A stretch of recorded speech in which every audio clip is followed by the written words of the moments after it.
Good afternoon. It's my privilege to take a minute here to introduce Rick, as I have known him just probably a couple of months. His wife, Christy, and 3 children are here today with help. Rick is a graduate of Fresno, and he went to the ROTC program, and from there into the United States Air Force, where he was a pilot, and had a lot of experiences in the military. He presently flies for a large airline. I won't mention the name. My son flies for Delta, so go Delta. Anyway, Rick is a true patriot, and you're here to hear him. And again, thank you for your attendance, and hopefully we'll see you many, many times.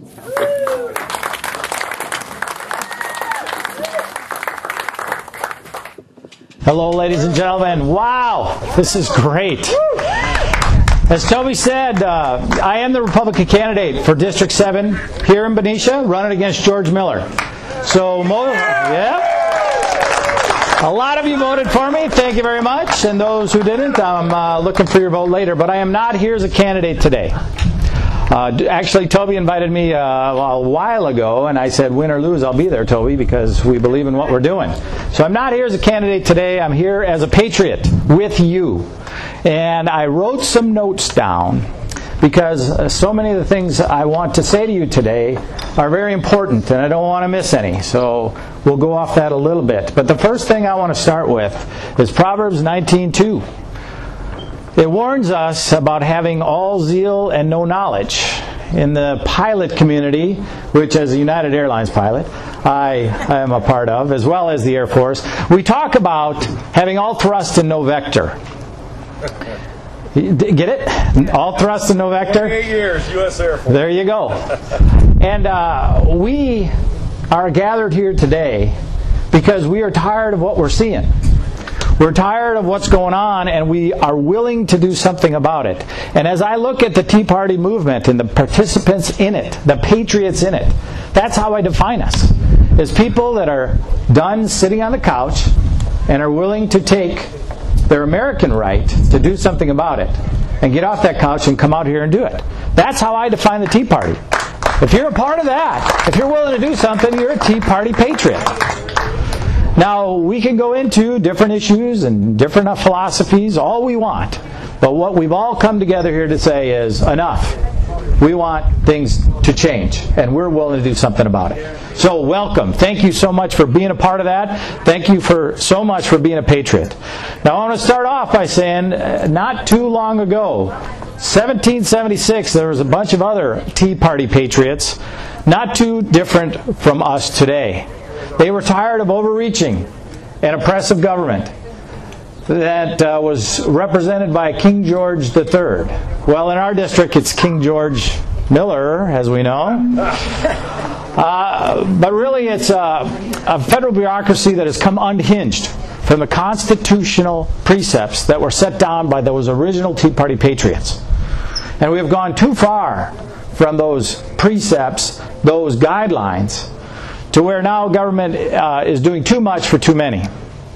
And spending too much, certainly borrowing too much. And that's what we're here to try to stop. Now, I want to talk about a little bit with that Constitution that we started with. Our original Tea Party patriots put that Constitution down to prevent us from making the mistakes that we're making today. What we've done is we've gone too far away from it. And if there's anything that we take away from here, is that whether it's me running for Congress or you fighting for what you're fighting for, I want you to think about the freedoms that the Constitution provided. I want you to think of the size of government to protect those freedoms, and I want you to think about where we are today. So as you put your thrust in a certain vector, as you start to express that zeal with knowledge, that you look to limiting the size of government and growing the size of our freedoms, as the original Tea Party patriots wanted. Now, with that, we are very fortunate today to not have to do what they did. They had to take up arms, right? They had to fight with their lives, and a lot of them with their fortunes. to gain the freedoms that we enjoyed for so long. We don't have to do that, thankfully. All we have to do is go to the ballot box and elect representatives that will represent the values we believe in. That's all we have to do. So, continuing on, I, like you, am not willing to let America fade into history as some glorious memory of old. Right? That's why we're here. Right? We want to fight. We want to do what we can. We don't want to give up the great America that we've all enjoyed. We don't want to give that up. So, let's go. Let's go do it. Let's go in a direction that's going to take us in the right direction. Now, America's at a critical point. Many times throughout our history, many times, we have faced some threat to the American way of life, American freedoms, whether it was war, Civil War, Revolution, World War II, whether it was the Great Depression in the early 20th century, civil rights later on. There were all these threats that we have faced. And each time America faced those threats, that generation rose up to defeat it. They made the sacrifices, they put the effort in to defeat it. This time the threat comes from within. It's that too large a government that we rely on to solve all our problems and to take care of all our needs. Government is not God, ladies and gentlemen, and we should stop expecting it to be such. We should stop expecting it to treat us as if it were God and us to rely on it that way. So, it is our time now to rise up and be that next great generation. That next great generation that sacrifices what we need to sacrifice, put the effort in to save the blessings of life, liberty, and the pursuit of happiness for the next generation and pass it on. Now here's where I got to look at my notes here to make sure I don't miss anything. The Tea Party movement is evidence of ordinary Americans rising up to be the next great generation.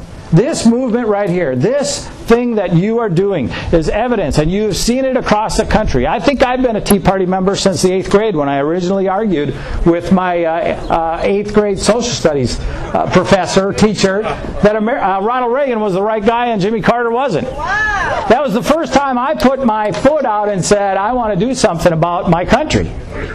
That's Tea Party Patriot.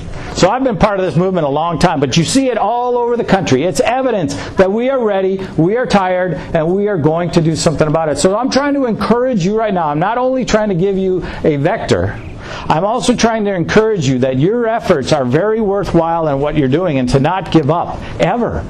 Not give up, because this country is worth it. I want you to do me a favor right now. I want you to look inside and ask yourself, why are you here? Why are you willing to do what I'm talking about? Why are you willing to fight? Is it for personal gain? Are you here to make something better for yourself and to gain for yourself? Or are you here to make sure that what is great in America, why I kiss the ground every time I come home from a foreign trip, are you here to make sure that that American dream is available and passed on to everybody else? My guess is you're here to make sure America stays great for everybody. That is why you're here. That's why I'm doing what I'm doing, and that's what we need. Now I want you to ask yourself, why do the others fight? Exactly. Why do the others fight? Why do they fight to take away your freedoms? Why do they fight to take away your rights? Why do they fight to take away your hard-earned dollars through higher and higher taxes, to spread the wealth or grow government? Why are they fighting to do that? Why is there resistance out there to what we're doing? And I'll give you two reasons. Two reasons. One, they are ignorant of the benefits of freedom and the lessons of 6,000 years of human civilization provides. Or two, they just have an insatiable lust for power. Now, for the first category are the people who don't understand what's going on. It is our job, who do understand, to boldly, articulately, and accurately proclaim those benefits of freedom to help win them over.